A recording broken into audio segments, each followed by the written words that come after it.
Malam di London Utara seharusnya menjadi pesta penegasan. Emirates Stadium yang musim ini telah bertransformasi menjadi benteng tak tertembus, dipersiapkan untuk merayakan langkah pasti menuju tahta Liga Inggris yang telah lama hilang. Namun, alih-alih sorak-sorai kemenangan, yang tertinggal hanyalah keheningan yang mencekam, diselingi oleh cemoohan frustasi dari puluhan ribu The Gunners.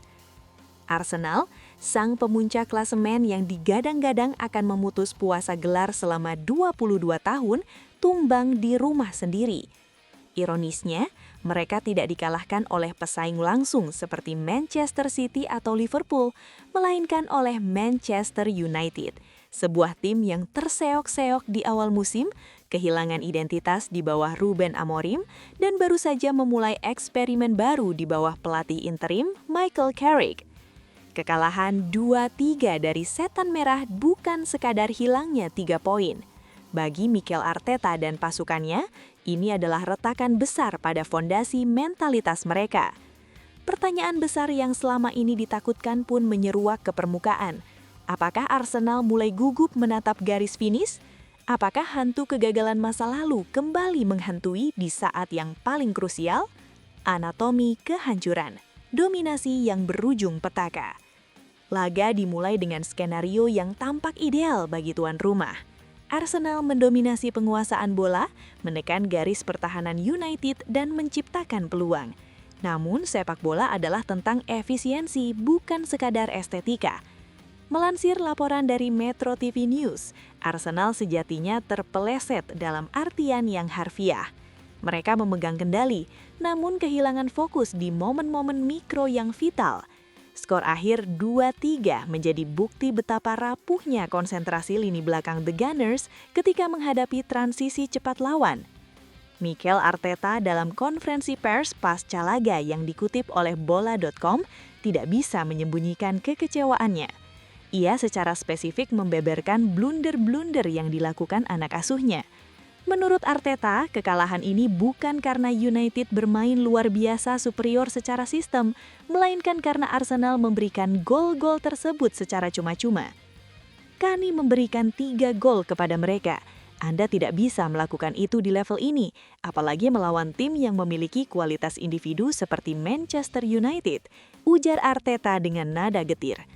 Kesalahan penguasaan bola di lini tengah, kegagalan melakukan clearance sederhana, dan keraguan-raguan kiper menjadi sorotan utama. Blunder-blunder ini adalah anomali bagi tim yang sepanjang musim dikenal memiliki pertahanan paling solid di liga. Sindrom demam panggung, kritik pedas Patrick Vieira. Jika ada satu orang yang tahu persis apa yang dibutuhkan untuk menjadi juara bersama Arsenal, itu adalah Patrick Vieira. Sang mantan kapten di Invincibles tidak menahan diri dalam memberikan analisisnya pasca laga. Dikutip dari Goal.com, Vieira melontarkan kritik tajam mengenai mentalitas pemain Arsenal. Menurut legenda Prancis tersebut, apa yang ditampilkan Bukayo Saka dan kawan-kawan adalah bentuk dari kegugupan atau nervousness. Vieira menyoroti bahwa ketika United berhasil menyamakan kedudukan dan kemudian membalikan keadaan, para pemain Arsenal terlihat kehilangan ketenangan. Ia berhenti bermain dengan otak mereka dan mulai bermain dengan kepanikan. Kritik ini sangat menohok karena menyentuh inti permasalahan Arsenal dalam beberapa musim terakhir, yaitu kemampuan mengelola tekanan di fase akhir kompetisi. Ketika tim tamu yang notabene sedang dalam masa transisi di bawah Michael Carrick bisa bermain lebih tenang dan klinis di Emirates, itu menjadi tamparan keras bagi Arteta. Manchester United bermain tanpa beban, sementara Arsenal bermain seolah-olah memikul beban sejarah 22 tahun di pundak mereka. Beban itulah yang membuat kaki-kaki pemain menjadi berat dan keputusan-keputusan menjadi tidak rasional. Rapor merah pemain, Martin Zubimendi dan lini tengah yang bocor. Kekalahan ini juga menyoroti performa individu yang di bawah standar. Salah satu nama yang menjadi sorotan dalam ulasan Goal.com adalah Martin Zubimendi. Gelandang yang didatangkan untuk memberikan kestabilan di lini tengah justru terlihat kewalahan menghadapi intensitas fisik dan kecepatan transisi Manchester United. Dalam rating pemain yang dirilis, Zubimendi mendapatkan nilai rendah karena gagal menjadi filter pertama serangan lawan. Ia kerap kalah duel perebutan bola dan lambat dalam menutup ruang yang dieksploitasi oleh Bruno Fernandes dan Matheus Cunha. Kegagalan Zubimendi mengontrol tempo membuat Arsenal terbawa permainan chaos yang diinginkan United. Sesal Mikel Arteta, menyakitkan dan tidak biasa. Wajah Mikel Arteta di pinggir lapangan menceritakan segalanya, frustasi, marah, dan tak percaya. Dalam laporan bola.kompas.com, Arteta menggunakan kata menyakitkan atau painful dan tidak biasa atau unusual untuk menggambarkan kekalahan ini. Ini sangat menyakitkan karena kami bermain di rumah sendiri, di hadapan pendukung kami yang luar biasa dan kami mengecewakan mereka. Kata tidak biasa mengacu pada jenis kesalahan yang dibuat. Arteta menekankan bahwa timnya biasanya sangat disiplin.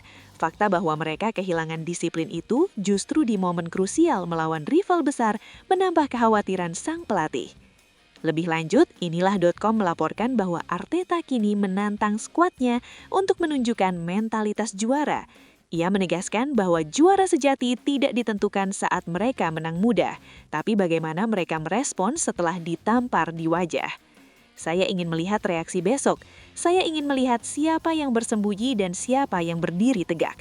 Jika kita ingin juara setelah 22 tahun, kita tidak boleh mengasihani diri sendiri, tegas Arteta. Tantangan ini jelas, Arsenal harus segera bangkit, atau spiral negatif akan menelan mereka seperti musim-musim sebelumnya. United Robin Hood yang mematikan. Kita tidak bisa melepaskan konteks lawan yang dihadapi. Manchester United datang ke Emirates bukan sebagai favorit. Mereka adalah tim yang di awal musim menjadi bahan tertawaan, memecat Ruben Amorim, dan kini ditangani pelatih sementara Michael Carrick. Namun justru disitulah letak bahayanya. Seperti yang dilansir Goal.com dalam artikel terkait frustasi Arteta, United bermain tanpa tekanan gelar juara. Mereka bermain lepas. Kemenangan United ini menjadi bukti bahwa Arsenal masih rentan terhadap tim yang bermain pragmatis dan fisik. Fakta bahwa Arsenal bisa dikalahkan oleh tim yang terseok-seok menjadi sinyal bahaya bagi tim-tim lain.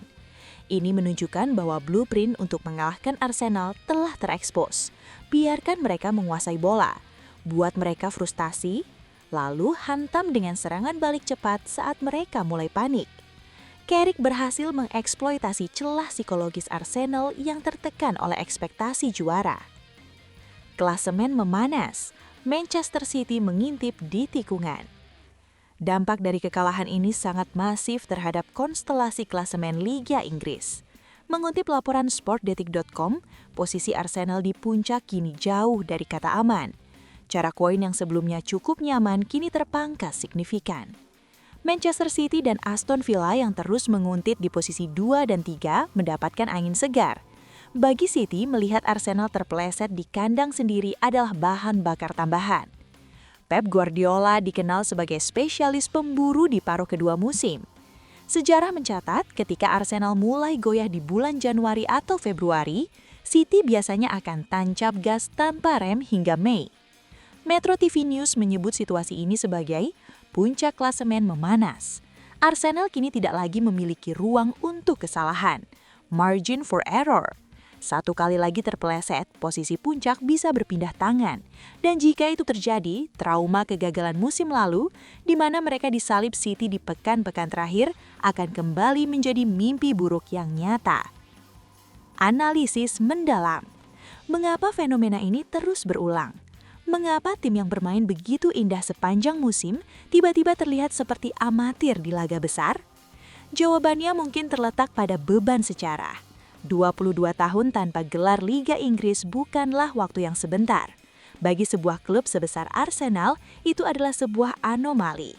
Generasi pemain saat ini seperti Saka, Martinelli, dan Odegaard tumbuh dengan melihat Arsenal sebagai tim 4 besar, bukan tim juara. Mereka tidak memiliki DNA kemenangan yang dimiliki skuad di Invincibles 2004. Ketika ekspektasi publik meninggi, ketika media mulai menulis Arsenal juara, alam bawah sadar pemain mulai terbebani. Mereka takut membuat kesalahan dan ironisnya, ketakutan itulah yang melahirkan kesalahan. Di laga melawan United terlihat jelas bagaimana pemain Arsenal ragu-ragu dalam mengambil keputusan di sepertiga akhir lapangan. Umpan yang biasanya akurat menjadi melenceng, tembakan yang biasanya tajam menjadi lemah. Itu adalah gejala klasik dari choking atau demam panggung. Michael Carrick dan Manchester United hanyalah katalis yang memicu ledakan kepanikan tersebut. United datang, melihat ketakutan di mata pemain Arsenal dan memanfaatkannya dengan kejam. Masa depan, ujian karakter yang sesungguhnya. Kekalahan 2-3 ini bukanlah akhir dunia, tetapi bisa menjadi awal dari akhir mimpi Arsenal jika tidak ditangani dengan tepat. Mikel Arteta kini memiliki tugas terberat dalam karirnya, menjadi psikolog bagi timnya. Taktik dan strategi mungkin sudah matang, tetapi membenahi mental yang retak membutuhkan pendekatan berbeda. Ia harus meyakinkan Martin Zubimendi bahwa ia adalah gelandang kelas dunia. Ia harus meyakinkan William Saliba bahwa satu kesalahan tidak mendefinisikan musimnya. Jika Arsenal mampu bangkit di laga berikutnya, menghajar lawan dengan skor telak, maka kekalahan dari United ini akan dikenang sebagai kerikil kecil dalam perjalanan menuju juara. Namun, jika mereka kembali kehilangan poin di laga selanjutnya, narasi Arsenal membuang gelar juara akan menjadi headline di seluruh dunia. Waktu terus berjalan, 22 tahun penantian kini dipertaruhkan dalam belasan laga sisa. Arsenal tidak hanya melawan 19 tim lain di Liga Inggris, mereka sedang bertarung melawan diri mereka sendiri, melawan hantu masa lalu, dan melawan keraguan yang kini mulai merayap di setiap sudut Emirates. Malam itu, Setan Merah mungkin membawa pulang 3 poin, tapi yang lebih parah mereka meninggalkan keraguan yang mendalam di hati setiap pendukung Arsenal. Apakah tahun ini akan berakhir dengan air mata lagi?